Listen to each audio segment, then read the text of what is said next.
Range Rover light, you know? Okay.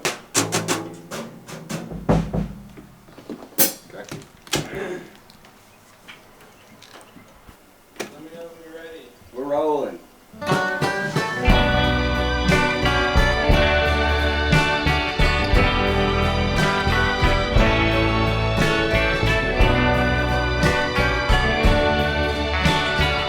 Some of my earliest memories were driving up to Dallas to visit my granddad and riding out to the farm with him, his old Stetson hat and jeans tucked into his boots, and just getting pelted by tobacco spit flying out his window. There's always this relief driving back down I-35 to Austin, or the sense that Austin was different than the rest of the state. It defined sort of the cowboy hippie movement. You had people like Willie Nelson and Jerry Jeff Walker and Gary P. Nunn at this place, the original Armadillo World Headquarters. I was pretty well versed in Terry Allen, Townes Van Zandt, Blaze Foley, Joe Ely, Willie, all the Austin songwriters. They didn't mean much to me growing up. If you're a man, you're going to be a sports hero. And if you're a girl, you're going to be a cheerleader. That's a trap. Late pitch to Scott Ballew, and Ballew in a foot race to the end zone, leaps in for the touchdown! First and goal from the 1. Pitch to Scott Ballew, and Scott Ballew's going to take it in and set the school record with his 7th He was a Texan, and that was what he was born to do. Friday Night Lights was everything. And Ballew is in a foot race to the 40. I know that he was really good at football, but he refuses to talk about it with me. I think I knew him 3 years before he told me that he had a Rose Bowl ring. He could have gone anywhere, but he chose Washington because he had this delusion that he could possibly meet Kurt Cobain and Eddie Vedder. Scott was like a long, curly-haired, deadhead type of hippie football player. He wanted to paint eyeballs on top of his eyelids to be a pirate because you'd never know if he was awake or asleep. And I was like, what? He's always been creative, and I do not know where that comes from because I do not have a creative gene in my body. Scott Ballew, his helmet full of red stickers, 7 touchdowns on the night. What can you say about the seniors' performance? I wouldn't say this was a present. I think it's on loan, maybe, depending on storage situation or kids, but this was Blaze Foley's guitar, the JT. Left over here. This is my first pair of cowboy boots. Little hat that they made us, the original Gus shape. When I moved to LA, there was such a desire to hide the fact that I was Texan. I was around surfers and skaters and, you know, people that went to art school, and I was a little self-conscious, like I just played football in Texas. He wanted to work in something creative, but had no idea what, and we both knew we kind of had to start at the bottom. So I was on this trip of like, I got to teach myself how to write songs, and he was like, I got to teach myself how to make movies. It wasn't an educated decision. Did it the old school way in LA, like fetching coffee and being a grip on sets, and worked his way up where he was producing commercials and movies. It's been so fun to watch and be a part of traversing North America with him and going and finding people that inspire him. And that's where these stories come from. The allure of the film business to begin with was kind of the idea that I'd get to get paid to go to all these places that I never would have been to. That culminating in this job at Yeti, that was that times a million.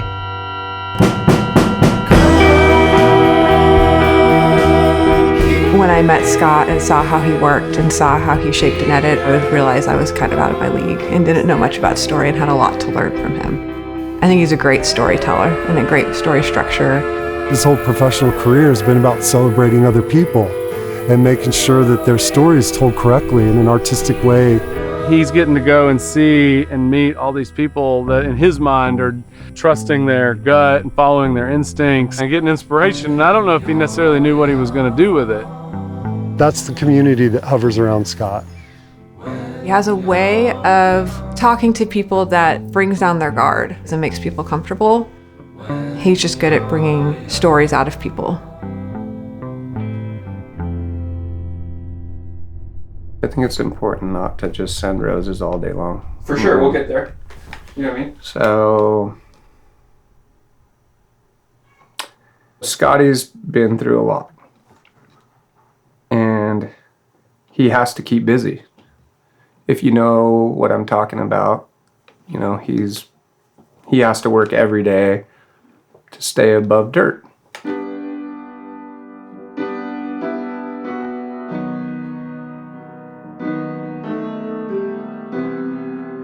There was a time when Scott was in LA that, you know, I didn't see him as often. And he had told me that, you know, he's like, man, I'm taking a lot of pills.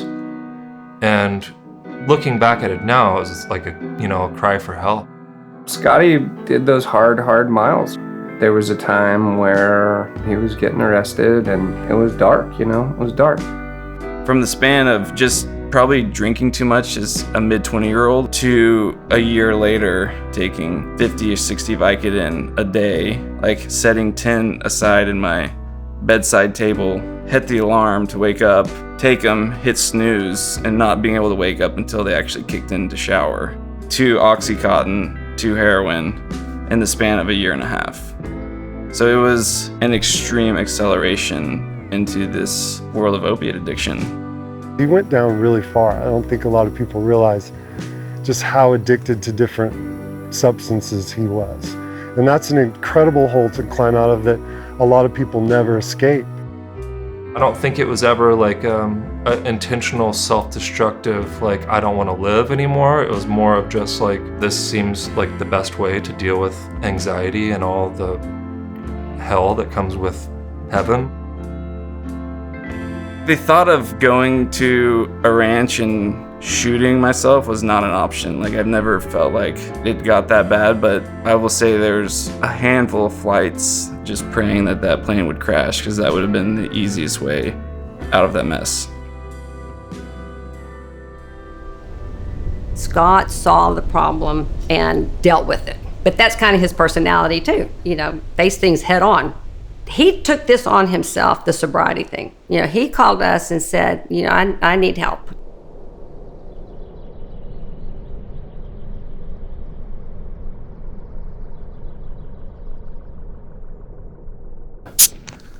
There's the look of a man who's been single for a long time and is changing his first diaper, wondering, what have I done? This is one of my favorite photos of my dad. He would come to Venice and he would just sit there.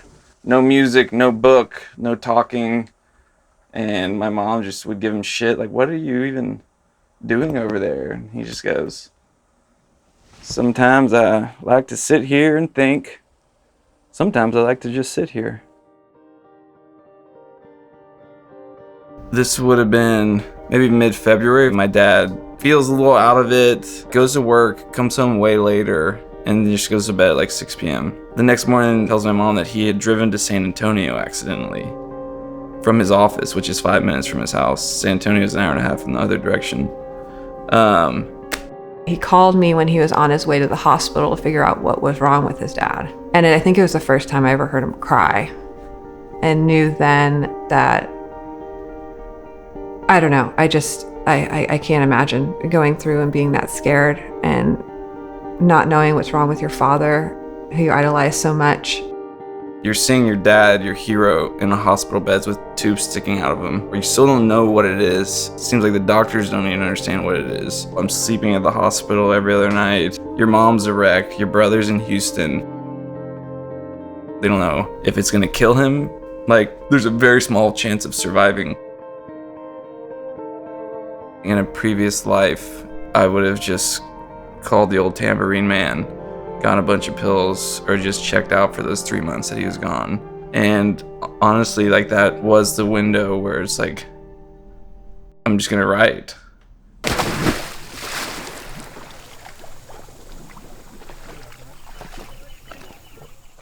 There's something about this town that makes it a good place to do a dream. And Austin welcomes its young back. If they want to reinvent themselves, we have a rich history of that. Everybody will take you as you are and on whatever terms you want.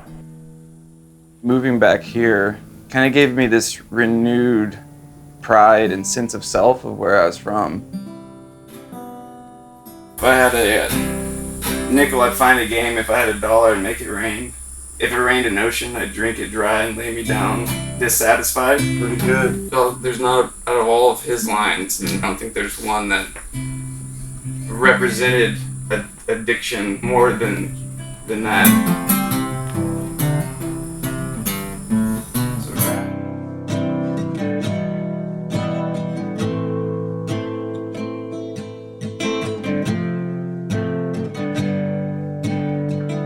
We would sit around a campfire for years, you know, and it would be a pretty amazing group of singer-songwriters. And I hate to say this, the guitar's passed around, everybody there is ripping, telling great stories, and then Scotty reaches out and the guitar goes to the next guy.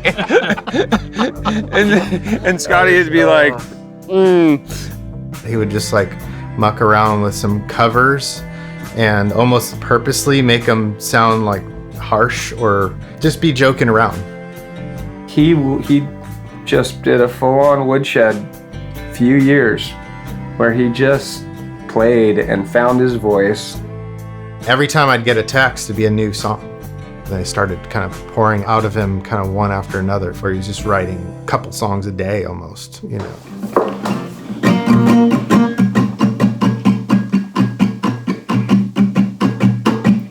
I gotta get too drunk to dream. He would send me voice memos for, I don't know, maybe a year and a half or something. I was always just like, man, you gotta write 100 bad songs before you write your first good song. I went in like fully prepared to be like, gosh, dude, I mean, if it makes you happy, sure, keep doing it, but I wouldn't like count on quitting your job or something. There's no response that's appropriate. Even if they love the song, there's no real good way to say it. If they're uncomfortable by it, there's no good way to say it. If they hate it, they'll never tell you that. Instead of 1 out of every 10, it'd be 1 out of every 5. And then 1 out of every 3. Fucking Scotty, man, he's writing these tunes. Tortilla Moon was the first one that he sent me the lyrics to or a voice memo to, and I was like, this is really good. Walking through Ocotillo. I told Jesse, I was like, I want to record one with a real microphone and a real band. When Scott started putting together a grouping of songs, and I was like, you got to record this to tape. Jesse is one of the most talented dudes I've ever worked with. They are classic together. They're just ribbing each other like brothers. Actually, more like ex-girlfriends.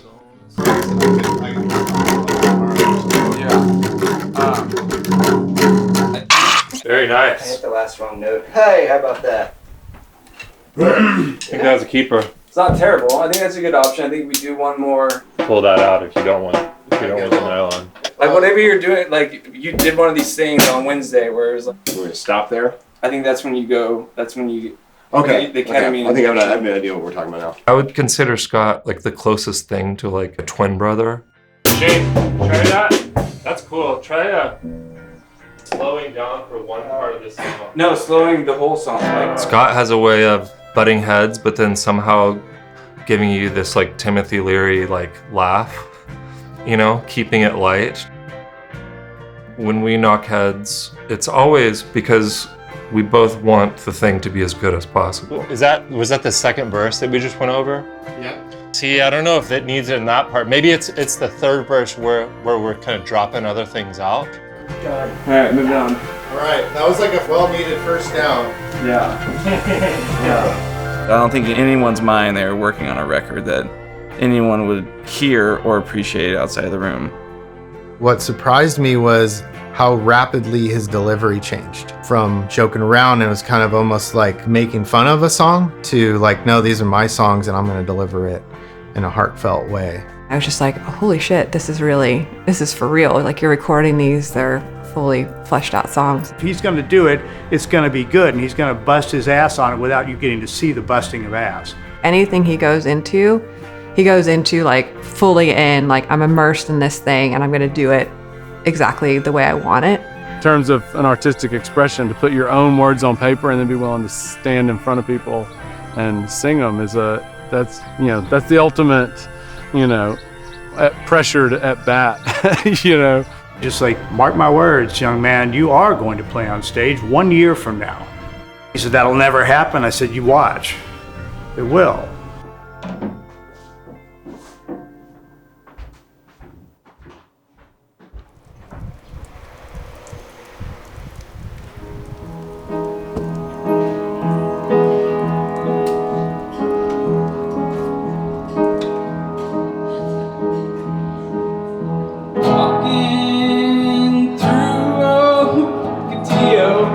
Start that one over. I'll start this one.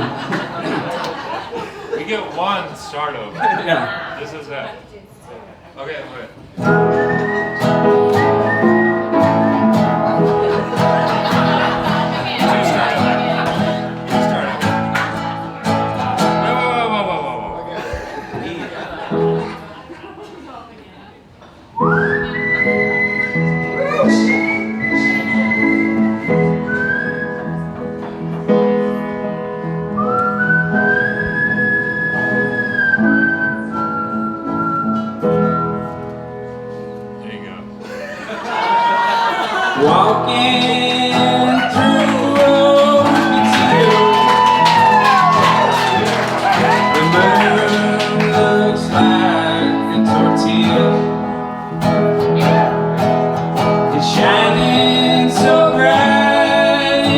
Better when it came out than I thought it was going to be, and I told him so. I was surprised. I'm wondering if I'm ever gonna see you.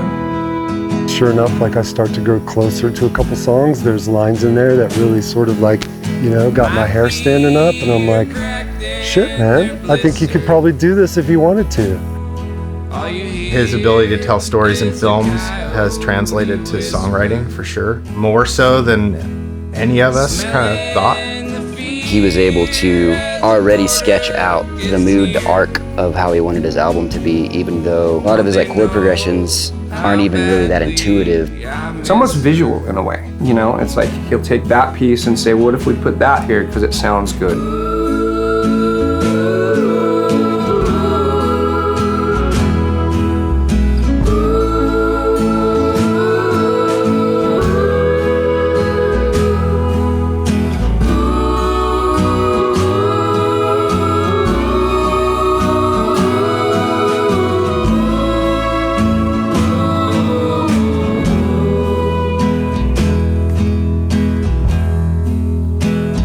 There's no synthetic way to be from somewhere else. Those deep, deep roots, that all comes through in the music. I don't remember why I'm running. It's almost like a big, long research project to spend so many years diving into other people's lives and other people's expressions and other people's ways of life, and then to sit down one day and say, you know what, I got a few things I want to do too. It's always really interesting to just hear songs kind of come out of the vapors. Those songs were about what a song should be about. They're like telling the truth to a situation. His guitar is simple and truthful. His voice is simple and truthful. His lyrics are layered and truthful. One of the first songs that I listened to that he wrote had a little line in there about his pops not remembering his name. To keep his emotions at bay and actually put something like that in a song, I mean, that's art. When he puts these stories to melody, consciously or subconsciously, you're chipping away at how that affected your life every time you hear it. And it's like, somebody else feels this way too. Good luck, kid. Tell us about that.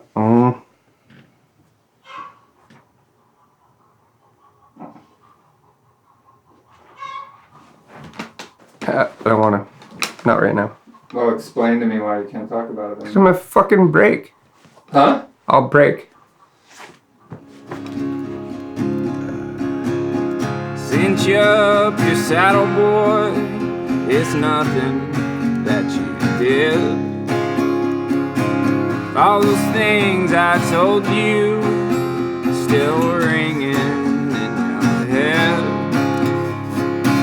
Shake that dust off your boots and tip your hat to the wind.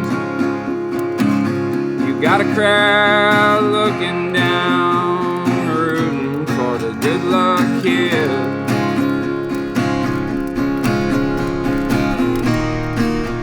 Addictive personality can be a benefit if you tune it in the right way. And so I think that the same reason like 1 or 2 Vicodin didn't work for him, that it had to be a bottle full, is the same reason like he'll take this music thing to the absolute end.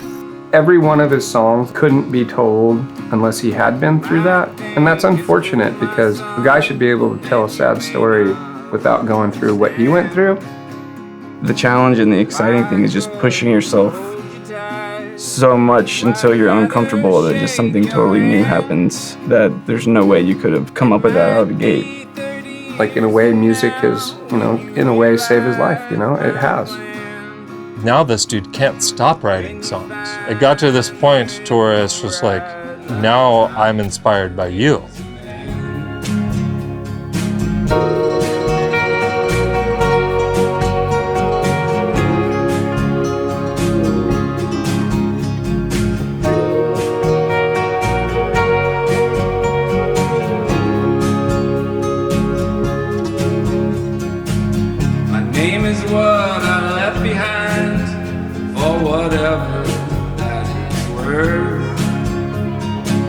Doesn't come with no gold mine, but you'll always have the word.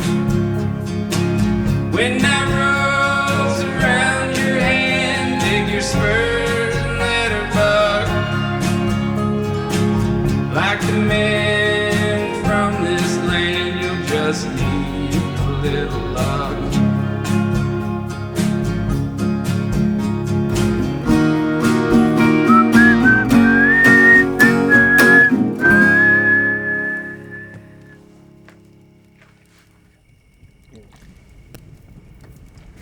When you got out of the hospital, and you heard the album, did you turn down your hearing aid when you listened to it just in case there's something you don't like? Turn it up. Full blast when I'm walking.